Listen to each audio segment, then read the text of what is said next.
Filipenses 3:20. Nuestra ciudadanía está en los cielos, de donde también el cual, sigamos el 21, el cual transformará el cuerpo de la humillación nuestra para que sea semejante al cuerpo de la gloria suya, por el poder con el cual puede también sujetar a sí mismo todas las cosas. Amado Dios, te damos gracias esta mañana porque podemos estar aquí escuchando tu palabra. Gracias por la libertad que tenemos de venir y congregarnos como tu palabra nos indica hacerlo, Señor. Gracias por los hermanos que han llegado y los que están aún en casa, Señor, por diferentes situaciones o en sus sitios de trabajo. Pedimos, Señor, que seas tú hablando a sus corazones hoy a todos. Pedimos tu guía, tu dirección, Señor, para que la palabra de Dios, Señor, alumbre el entendimiento, Señor, para que la palabra de Dios hoy, Señor, traiga dirección, exhortación, ánimo, aliento, Señor, instrucción en el camino de Cristo Jesús, nuestro Señor. Amén. Por favor, tome asiento, póngase cómodo. Vamos a tener esta mañana,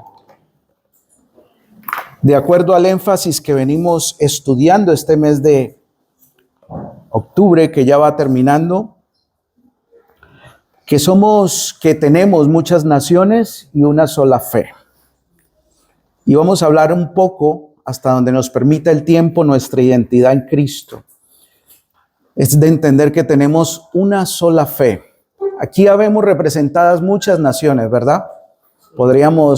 ¿Quién viene de tal país? ¿Quiénes son de este propio país? Bueno, hay diversidad. Hay muchas culturas, pero nos une una sola fe en la palabra de Cristo. Amén. Usted llegó a esta iglesia, usted se acercó, quizás alguien está hoy por primera vez en este lugar. ¿No? Ya todos nos conocemos.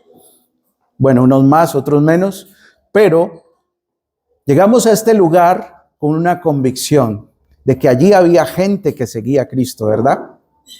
Yo estaba recordando hoy la primera vez que me tocó ponerme aquí en este púlpito a predicar. Siempre nos tiembla todo, las rodillas, las manos.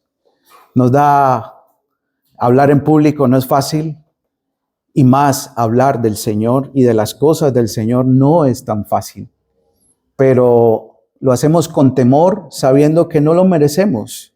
No estamos aquí porque seamos elocuentes, hayamos hecho seminario teológico, tengamos muchos años en el evangelio, tengamos un título en el ministerio, no.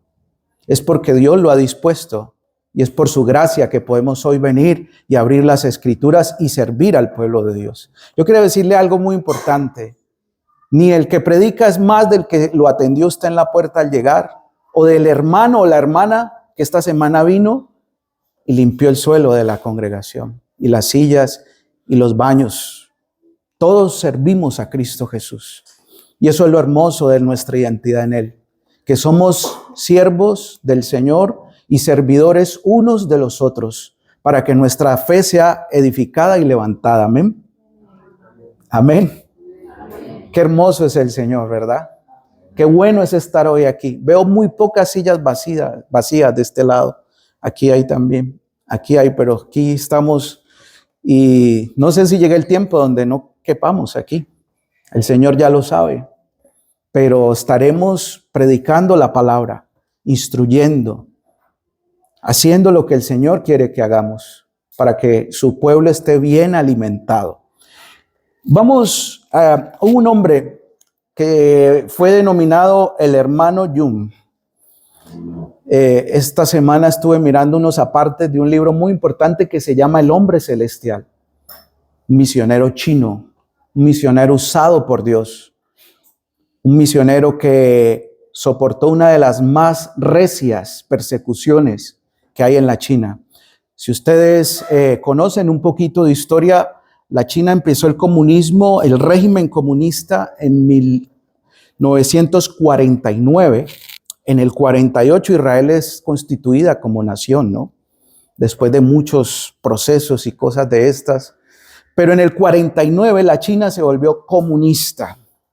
Y eso es una sentencia para la fe en Cristo. Pues este hermano, inspirado por una mujer noruega llamada de apellido Monsen, va a la China, regresa a la China, a su tierra natal, su tierra de origen, y empieza a predicar el evangelio. Este hombre por 7 años estuvo preso por estar aquí en una iglesia como cualquiera de nosotros, por ir y en su casa abrir la puerta y enseñar la palabra de Dios, por ir y plantar nuevas iglesias en diferentes lugares, por repartir Biblias. 7 años en prisión en 2 periodos.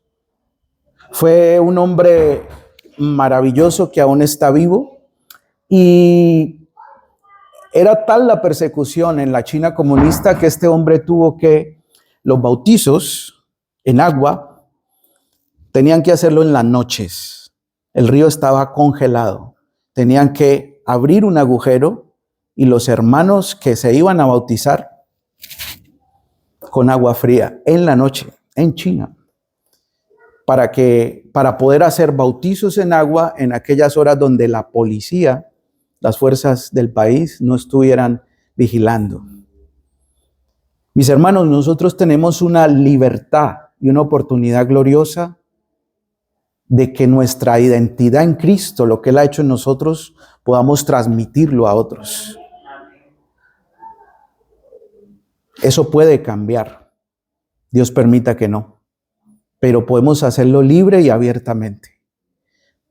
Pues estos hermanos en este tiempo, y este hermano tuvo un episodio donde llegaron a su pueblo, a un pueblo específico donde estaban predicando la palabra a los hermanos reunidos, como un día como hoy, y llegaron a arrestarlos a todos. Lo capturan a él, y él dice esta frase que impactó mucho mi vida leyendo el libro de él. Dice: soy un hombre celestial, vivo en la villa del evangelio. La gente me dice estrella de la mañana. El nombre de mi padre es bendición abundante. El nombre de mi madre es fe, esperanza y amor. Cuando los hermanos lograron huir, y él dice esto ante sus captores del Estado, del gobierno, los hermanos entendieron que ellos tenían la oportunidad de huir, porque si él decía cuál era su nombre, iban a identificar que ya era un grupo de creyentes, porque allí los pastores, los evangelistas, todos aquellos que tienen cierto reconocimiento predicando el evangelio, reciben persecución, o la recibían en este tiempo. Le estoy hablando de la China en los años 80. Aún están complicadas las cosas, pero hay un poco más de apertura para el evangelio. A diferencia de nuestros países en Occidente, que podemos predicar y enseñar abiertamente las Escrituras. Pues este hermano dijo: soy un hombre celestial, recordando en voz alta un himno que ellos cantaban cuando se reunían. China hoy en día tiene lo que es la iglesia clandestina. ¿Y saben por qué se llama clandestina? No porque hagan cosas malas, sino porque tienen que reunirse, porque no están legisladas dentro del gobierno de la China. No pertenecen legalmente a una jurisdicción del gobierno, a una legislación más bien que les dé un reconocimiento como una organización religiosa. Eso no existe allí. Aquí sí. En los países de origen de muchos de los que estamos aquí sí.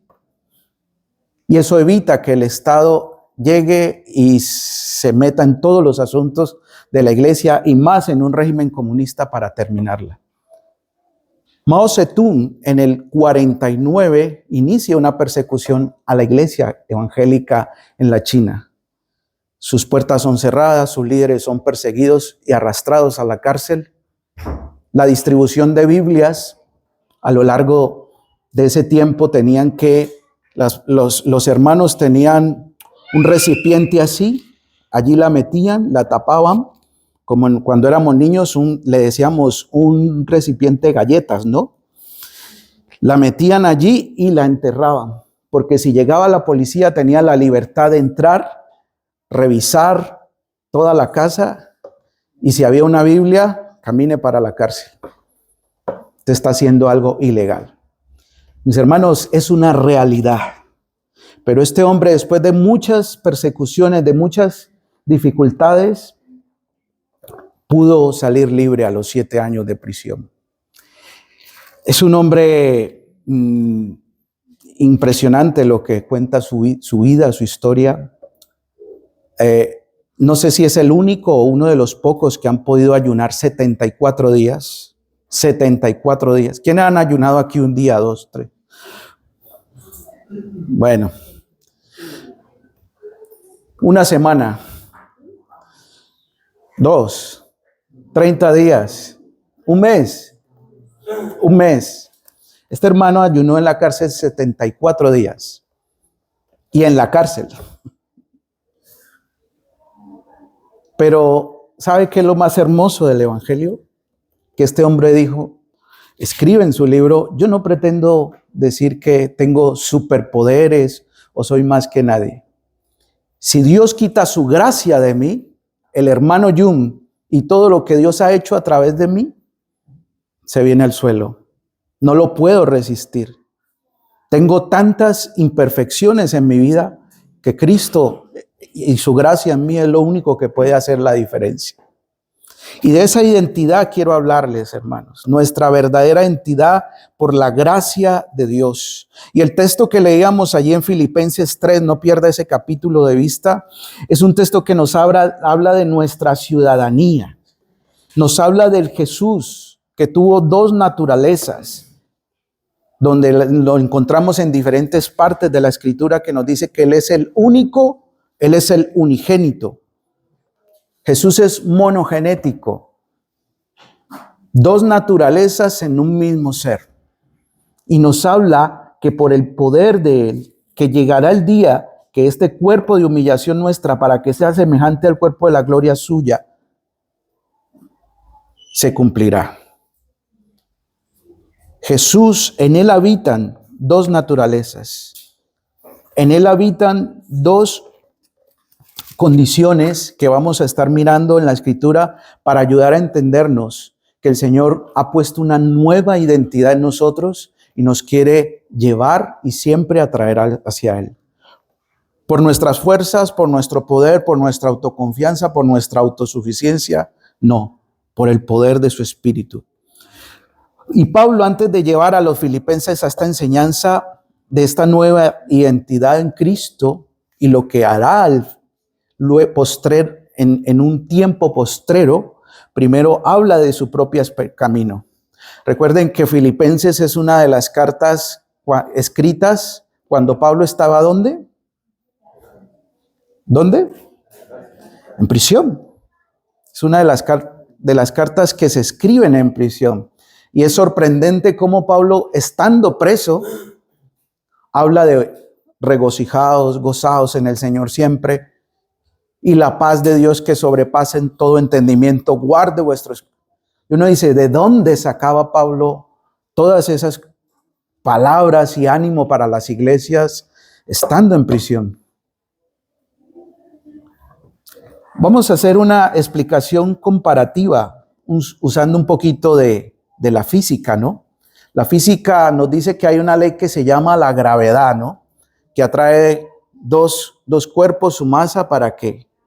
Por eso puede orbitar la luna alrededor de la Tierra, por eso puede orbitar la Tierra alrededor del Sol, y esa fuerza gravitacional es la que mantiene un orden para las cosas. Pero esa fuerza atrae los cuerpos ¿hacia dónde? Si yo suelto estos lentes, ¿qué pasa? Porque hay una fuerza y una ley que se tiene que cumplir. Y eso es lo que Pablo usa simbólicamente, en modo de paráfrasis, para enseñar ciertas situaciones. Algo hizo así, al hablar de 2 leyes o de una ley que supera a la otra, cuando leemos en Romanos 8 del 2 al 4. Dice, porque la ley, puedes irlo buscando y yo voy leyendo por el tiempo, porque la ley del Espíritu de vida en Cristo Jesús me ha librado de la ley del pecado y de la muerte. ¿Cuántas leyes hay allí? 2 leyes. Es una regla, es un principio que se cumple, una ley. Pero trayendo este ejemplo, trayendo esta realidad de la vida, de la naturaleza, Pablo le habla a los romanos que hay 2 leyes, que hay una ley que gobierna al hombre, pero que hay una ley superior, que es la ley del Espíritu de vida en Cristo Jesús, allí en 8 del 2 al 4. Y vemos como una ley superior, que es la ley del Espíritu de vida en Cristo, puede vencer a una ley inferior, que es movida por una naturaleza. Entonces, el efecto de gravedad, Pablo lo expresa allí en Filipenses 3. Si usted puede ir al 4, al versículo 4, cuando dice, aunque yo tengo también de qué confiar en la carne. Y vamos a entender un poquito eso, mirándolo un poco con los lentes de las leyes naturales. Aunque yo tengo también de qué confiar en la carne, si alguno piensa que tiene de qué confiar en la carne, yo más. Me siguen en el versículo 4. El 5 dice, yo fui circuncidado al 8º día, del linaje de Israel, de la tribu de Benjamín, hebreo de hebreos, en cuanto a la ley, fariseo, en cuanto a celo, perseguidor de la iglesia, en cuanto a la justicia que es en la ley.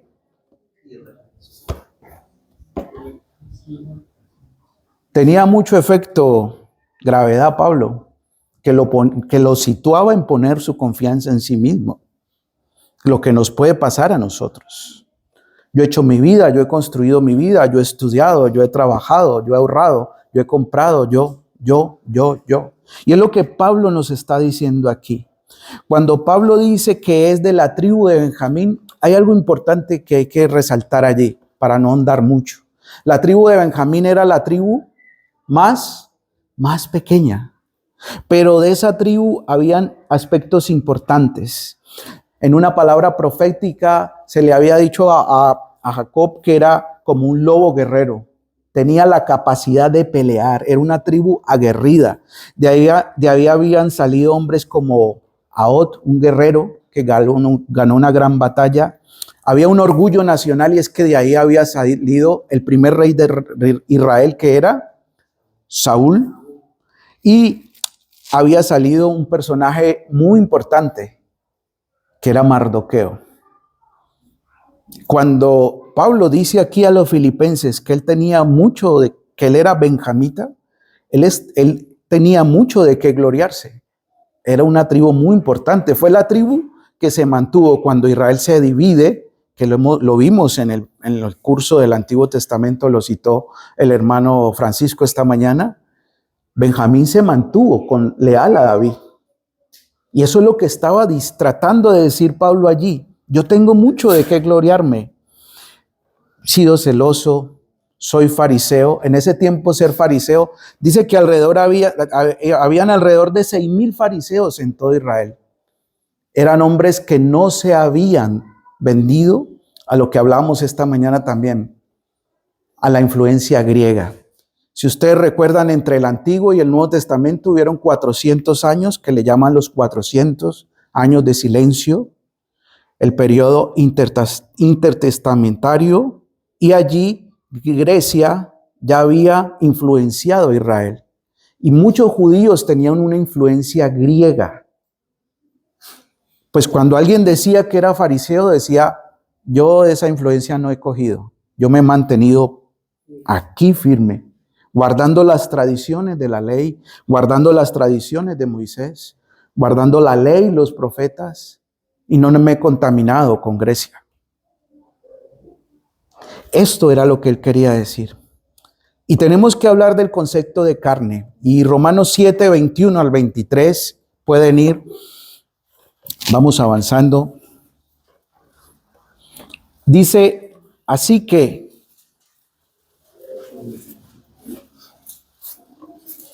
queriendo yo hacer el bien. Romanos 7, 21 al 23. Así que queriendo yo hacer el bien, hallo esta ley. Mire que Pablo usa nuevamente la palabra ley. Y es muy importante porque esa palabra nos abre como una ventana a entender muchas cosas que hay dentro del texto. Así que queriendo yo hacer el bien, hallo esta ley. Quiero hacer lo bueno, quiero levantarme temprano, quiero ir a la iglesia, quiero levantarme antes de irme al trabajo y abrir la Biblia y orar y leerla. Quiero no mentir, quiero no hacer esto, no hacer lo otro, que sé que no agrada a Dios. Pero hay una ley, que el mal está en mí. Porque según el hombre interior me deleito en la ley de Dios. Pero veo otra ley, mire, segunda vez la palabra ley, en mis miembros, que se revela contra la ley de mi mente. ¿Qué había ya en la mente de Pablo? El evangelio, la palabra de Cristo, la experiencia que había tenido, que lo enseñamos esta mañana en el camino, donde conoce al Señor. Ya tenía un conocimiento muy amplio del Señor, pero él le encontraba que algo se rebelaba contra el conocimiento de Dios que había en él. Ese Cristo que él había conocido en el camino a Damasco, donde cae al suelo y una luz al mediodía más fuerte que la luz del sol a mediodía lo deslumbra, queda ciego y escucha al Señor. Y el Señor le dice: Saulo, ¿por qué me persigues? Dura cosa es dar coces, dice la Reina Valera, puntadas contra el aguijón, es un término agrícola de campo. Y dice: pero yo encuentro otra ley en mi mente de todo lo que Cristo ha puesto en mí, su naturaleza y su palabra, que me lleva cautivo a la ley del pecado que está en mis miembros. Lucha de dos leyes, porque nacimos terrenales, porque hay situaciones en nuestra vida que nos llevan a reconocer que Cristo debe habitar y debemos permitir que sea su gracia la que nos lleve. Esa naturaleza terrenal tiene sus propias leyes, tiene sus propios principios. Y si vamos a la escritura en Adán, ¿dónde comenzó esta ley? Tenemos que ir allí, a ese acto de rebelión de Adán, donde fue cometido aquí en la tierra, pero fue hecho en su alma. Desde su alma decidió desobedecer y rebelarse contra lo que Dios dice. Muchas veces decimos: Adán desobedeció, Eva desobedeció, vino la caída, lo que conocemos desde la escritura. Hay un teólogo que yo conocí por allá en los 90s, norteamericano, que él decía que el acto de Adán sí es una desobediencia, pero había algo más, y era que era una alta traición. ¿Por qué? Porque si yo le entrego las llaves de mi casa, las claves de mi banco, le entrego las llaves de mi coche a un administrador y él coge todo eso y se lo entrega a otro, ¿qué está haciendo conmigo? Entonces dicen que ese pecado de Adán tuvo que ver también con una alta traición. Para no profundizar más, porque hay mucho contenido allí en lo que ocurrió, vemos que lo cometió aquí, lo hizo, lo ejecutó, lo pensó aquí en la tierra, pero lo cometió en su alma y tuvo unas consecuencias a muy largo plazo. Martín Lutero, un reformista de hace 508 años, por cierto, ¿qué celebramos el 31 de octubre? No me vayan a decir que es Halloween porque me voy corriendo de aquí. 508 años de la Reforma Protestante. El viernes tenemos una celebración con nuestros niños de la vida de Cristo, que es nuestra vida para que ellos puedan estar aquí. Va a estar tan bueno que los adultos como que queremos venir. Pues Martín Lutero dice en un comentario, él comentó la epístola a los romanos, dice: la carne equivale a efectos y deseos que van en contra de Dios. No solo en el área de la actividad sexual, porque muchas veces nos quedamos ahí, ¿no? La carne solamente va con los pecados sexuales. No, Martín Lutero dice que en todos los ámbitos de la vida, cuerpo y alma, razón y todas sus facultades incluidas. Son los efectos que van en contra de Dios, de nuestra carne, que se pusieron en esa naturaleza caída que en un principio no lo fue así. Génesis 1:31 dice, y vio Dios todo lo que había hecho, y aquí que todo era bueno. Ah, qué texto bíblico tan espectacular, ¿verdad? El Señor crea todo, y por ahí en el versículo 28 dice que aún ya había creado el hombre, y luego el 31 dice, y vio Dios todo lo que había hecho, y aquí que era bueno, pero no solamente bueno, hermanos, dice, en gran, y fue la tarde y la mañana del día sexto. Terminó su obra, y es donde nos habla que al siguiente día el Señor descansa. Si Dios hubiera creado en principio al hombre con las imperfecciones y las inclinaciones posteriores de la naturaleza humana y caída, hubiera negado su perfección, su santidad y el ser bueno. No, pero es que el hombre nació malo. No, en principio fue creado bueno, nos afirma aquí la palabra con mucha claridad. Hay algunas unas posturas antropológicas cristianas que nos hablan de esto. Porque siempre nos estamos preguntando, pero ¿qué ocurrió después? Pero luego esa naturaleza caída se transmitió, y cómo se transmite a nosotros y cómo se transmite a nuestros hijos. Y yo no puedo pensar ver a mi hijo en su cunita siendo con una naturaleza. Nos hacemos muchas preguntas, ¿verdad? Yo me las hago. ¿Qué ocurrió aquí? Pues en principio Dios todo lo hizo bueno y puso una naturaleza de Él en el hombre. Pero el traducionismo es un sistema antropológico de pensamiento. No quiero andar mucho ahí porque hay muchas cosas que aprender también. Traducianismo, ténganlo en cuenta. Dicen que el pecado se hereda, se pasa de los padres a los hijos, ¿verdad? Y Romanos 5 dice, 5:12 dice, por tanto, como el pecado entró en el mundo por un hombre, y por el pecado la muerte, hay una coma, por tanto, como el pecado entró en el mundo por un hombre y por el pecado la muerte, así la muerte pasó a todos los hombres, por cuanto todos. Esta postura traducianista dice que el pecado se transmite de un hombre a otro, hasta la generación en que vamos, desde Adán hasta los días de hoy. Pero también el creacionismo es otra postura que nos dice que Dios hace las almas limpias, como dice Zacarías 12:1, y forma el espíritu dentro del hombre, y forma el espíritu del hombre dentro de él.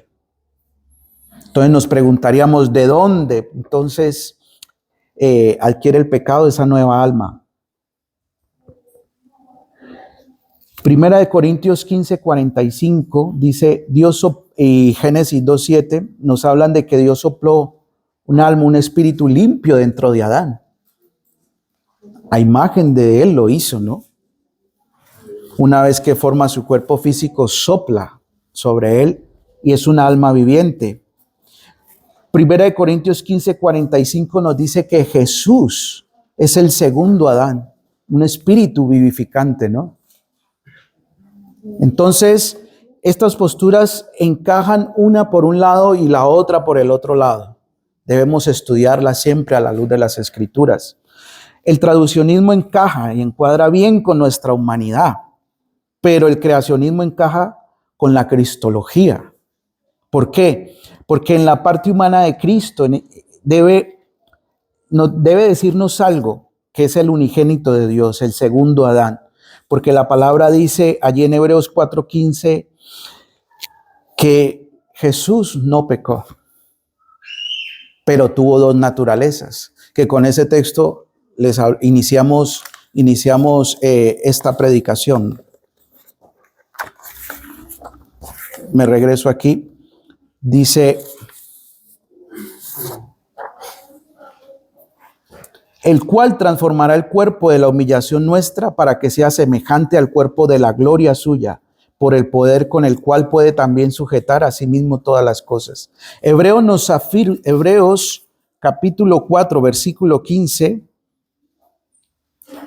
nos afirma que Jesús tuvo esa naturaleza divina, pero también tuvo una naturaleza humana. Pero Hebreos 4 nos dice que no pecó. Era la oportunidad que tenía simplemente Adán de también no pecar, ¿no? El Señor no lo hizo para pecar. Sería en contra de la palabra de Dios. Él lo hizo bueno en principio. Pero esta naturaleza cuando cae se empieza a heredar, se empieza a pasar de uno a otro. Entonces, ¿qué sucede? Que necesitamos, como dice Juan capítulo 3, nacer de nuevo. Necesitamos arreglar esta naturaleza, vamos a restaurarla, vamos a consentirla, que no es culpable, como dice la psicología moderna, como dice la mentalidad griega, que la naturaleza humana era bueno, lo que era malo era el cuerpo. Esto es muy de los griegos, ¿no? Y lo estamos viendo en la actualidad. Ellos afirmaban eso. Entonces, ¿la vamos a arreglar? ¿La vamos a corregir un poquito? No. Jesús lo dijo en Juan capítulo 3, es necesario nacer del agua.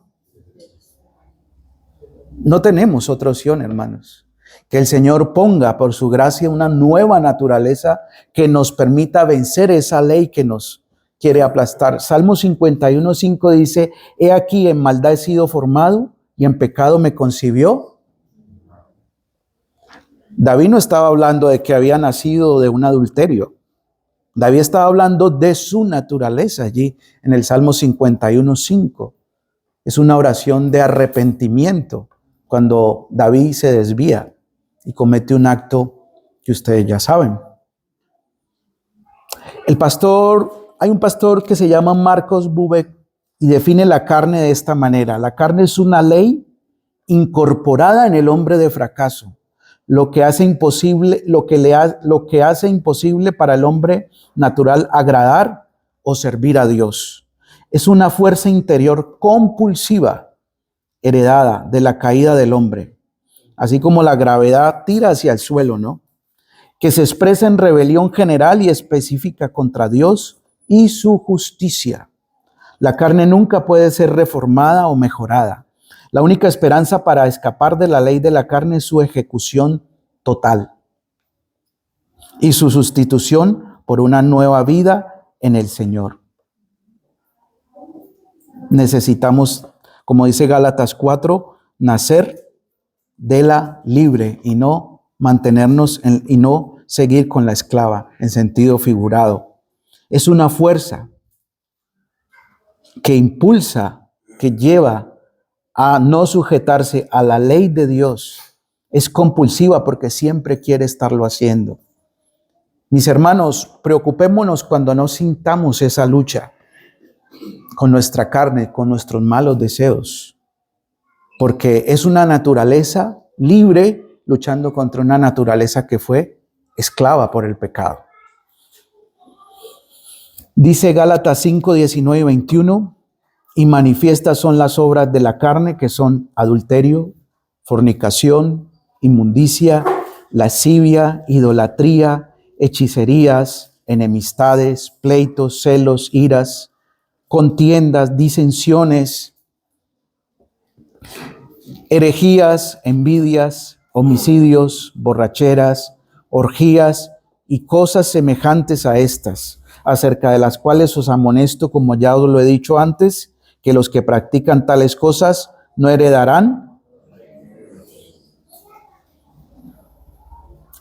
Mis hermanos, tenemos que hablar de esto porque la palabra lo dice. Tenemos una lucha. Cuando no sintamos la lucha, preocupémonos, porque quiere decir que estamos caminando en esclavitud y no sentimos. Nuestro entendimiento está, no sé, cautivo, cauterizado, endurecido el corazón. Y no necesitamos. Pero mientras que sintamos esa lucha contra esa compulsión de la carne, de esa naturaleza caída, tenemos que usar los recursos que la gracia de Dios nos ha dado. Su espíritu, su palabra. Por eso el cristiano no puede nunca dejar de orar. Yo lo he intentado, tengo que ser honesto con ustedes. Pasarme una semana sin orar, pasarme una semana sin abrir la palabra y no escuchar nada de Dios. Y como no es por obras, pero como yo tengo que hacer mi parte, porque el Señor ya me ha dado unas herramientas, pues vienen situaciones que no puedo controlar porque esa naturaleza, como dice el pastor Marcos allí, es compulsiva. Es como esa ley, siempre tiende a atraer a los cuerpos hacia Él. No los deja subir, sino que los tiende. Tiende a atraparlos, a que estén orbitando alrededor de Él. Los atrae. Esas son las dos leyes, las dos naturalezas. Por eso tenemos que ser muy constantes en ello. Ahora, si hablamos de herramientas, pues hay un efecto antigravedad. Ojo que esto científicamente no está comprobado. Yo lo uso para este mensaje, pero hay un efecto antigravedad que nos da la palabra. El Señor no nos va a exponer un problema y no nos va a dar una solución. No sería justo, ¿verdad? Juan 3:3, te es necesario nacer de nuevo. Ustedes recuerdan un video famoso de un cantante muy popular de Estados Unidos, por allá en los 90s, algo así, donde él salía bailando y se inclinaba y todos decíamos, uy, pero ¿por qué no se va al suelo? Y se inclinaba así, y parecía que rompiera la ley de la gravedad. Y luego se incorporaba así y seguía bailando. Bueno, era un efecto en sus zapatos, ¿no? Pues hay un efecto que nos lleva a salir de esa ley que nos mantiene prisioneros a ello. Dice que después de que el Señor nos regenera, que hemos nacido de nuevo, comenzamos a ver, a oír y a buscar las cosas celestiales, de donde está nuestra ciudadanía, donde estamos en Filipenses 3:20. Empezamos a vivir una vida de fe y de santidad. Ese efecto como antigravedad nos empieza a decir, podemos desprendernos de la otra ley que nos mantiene cautivos. Ahora Cristo está formado en nuestros corazones, ahora somos participantes de esa naturaleza divina, habiendo sido hechos nuevas criaturas. ¿Qué dice 2 Corintios 5:17? De tal manera, o si alguno está en Cristo,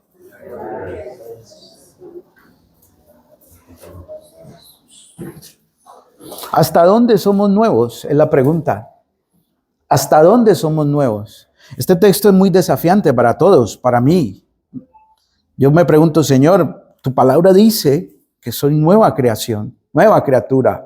Hay una nueva naturaleza en mí que por tu gracia has puesto. Yo no la merecía. Él lo quiso hacer. ¿Y ahora qué? La regeneración en Cristo es lo que Dios hace para que una persona viva espiritualmente.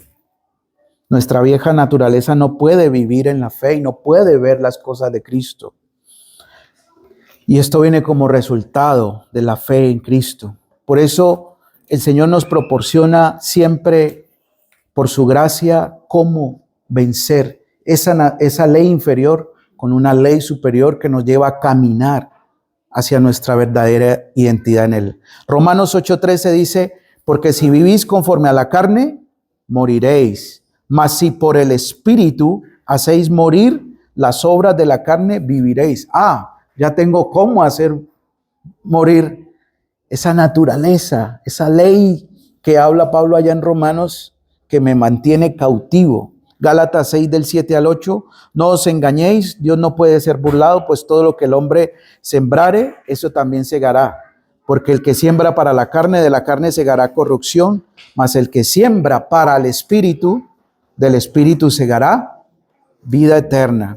Romanos 13, 14, sino vestidos del Señor Jesucristo, y no proveáis, no se permitan